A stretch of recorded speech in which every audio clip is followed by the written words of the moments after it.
I have an ex-colleague who got killed just 2 days ago. A young guy and he was shot. It's not fictional, It is not fake because people I know gets that. Brutally bullied. The word is really brutally bullied. Nothing is being done to protect them. That's the hardest part for us to see and to witness. Angkatan Tentera Myanmar melancarkan rampasan kuasa tentera pada 1 Februari tahun ini dan menggulingkan pemerintahan demokratik. Susulan itu, gelombang penentangan yang luar biasa telah berlaku. Gerakan Keingkaran Awam atau CDM dilancarkan. Warga Myanmar berpakat untuk menunjuk perasaan dan melakukan mogok. Sistem perbankan menjadi lumpuh.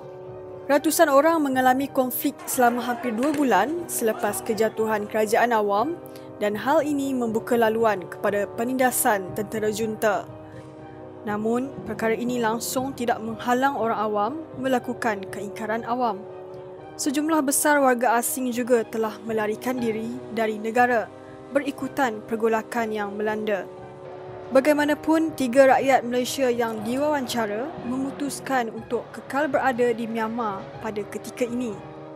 Anne, Andy dan Ben merupakan eksekutif perniagaan yang telah bekerja dan bermastautin di negara itu lebih daripada 7 tahun.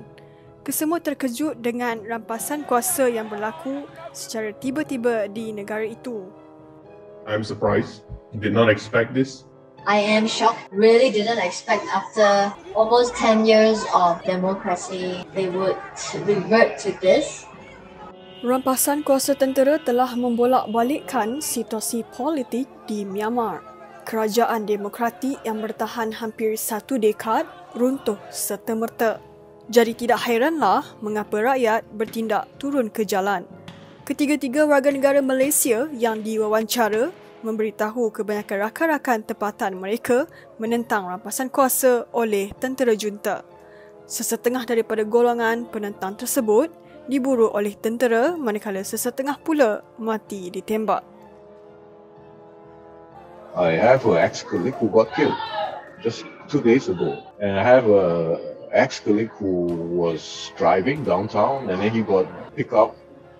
They pulled him out of the car, he got bashed up for no reasons.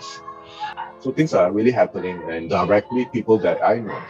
The reason they are shutting down the mobile, the internet is because of this. I personally think there's a lot more death than the actual number they're showing. We have friends who went into hiding right now. Their names are published on the national TV. And not one of them, there's a few of them that are into hiding because they've been protesting and the military is cracking down right now on the CDM. Initially, it was a bit of like a political, but once the killing starts, it becomes like something like a humanity. It's no longer a political A party versus B party. It's just terrorists killing people. We are in the country, so we see that, and the people are really fighting for their life. Sejak rampasan kuasa pada bulan Februari, perkhidmatan internet di kebanyakan tempat di negara ini telah dihentikan oleh kerajaan tentera. Banyak bandar utama telah menjadi zon konflik. Last night there were some disturbances in our neighborhood. They made some arrests simply because they could not find the people they are looking for, so they arrested the family members. It was a 75-year-old grandmother and a teenage boy that had been taken. It's live one day at a time at this point. There is a lot of insecurity around. After 9 a.m. I don't go out. So I go out in the morning, right? If I want to get groceries, I go at 7. I'll be back by 9. I'm rarely out. No one knows what's going to happen tomorrow.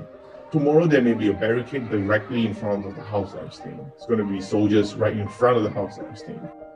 It could. You never know. Ramai pekerja dalam sistem perbankan mogok sebagai tanda protes terhadap rampasan kuasa. Oleh kerana itu, sebahagian besar cawangan bank swasta terpaksa ditutup. Kejadian serbuan bank telah berlaku di beberapa tempat. You have like over 100 people queuing for one single ATM machine. So there are people struggling for cash right now because first, you can't use any mobile payment. There's no mobile internet, right? Even for businesses, that salary for the staff, for example, some staff requested not to bank into the bank because they can't get the money out. Every day is like a crisis management day. If you are in a business, if there's a new rules, there's a township that is brought onto a martial law, or there's another things that happen in the different townships. So we just have to kind of manage those on daily updates, like what happens here, how can we react.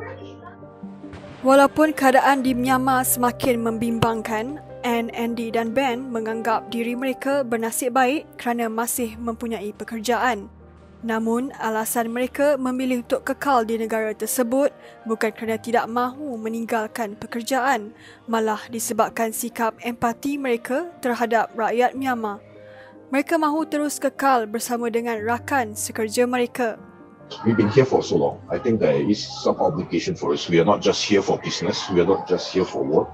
We have made friends here. We have a good network of locals so that can support us in need. And what we can do is also to try to support them. Basically, they're being bullied, brutally bullied. The word is really brutally bullied. And nothing is being done to protect them. That's the hardest part for us to see and to witness. And as well as some of these are our friends, people who have looked out for us before. It's very, very, very frustrating and very, very heartbreaking as well. I think the world needs to keep knowing that this is happening. I'm not worried for myself. I'm worried for the people out there. It doesn't really affect my plans here. I still plan to stay. My long term was always to stay here as long as I can. On a personal level, I've come to call this my second home. I may not be a local here, but I've taken a very strong connection with the country and the people here. To be honest, I don't feel this sad for my home country. I feel sad here with everything that's going on. I just hope that the violence would stop. The decision for me is to stay until we can stay. We came to other people's land to live, and they have welcomed us with open arms. You know, they thoroughly and truly welcomed us for the last 9 years. For me, I cannot do it. To just selfishly abandon them right at the time where the country has turned ugly, it's not the right thing to do. Yeah, maybe there is also not a lot that I can do. I mean, I can't go out and fight with them in the front line or whatever it is, but at least I'm here to offer my support to them morally, if they need a listening ear or whatever it may be. I hope that our presence would mean something to them at this ugly stage of what they're going through.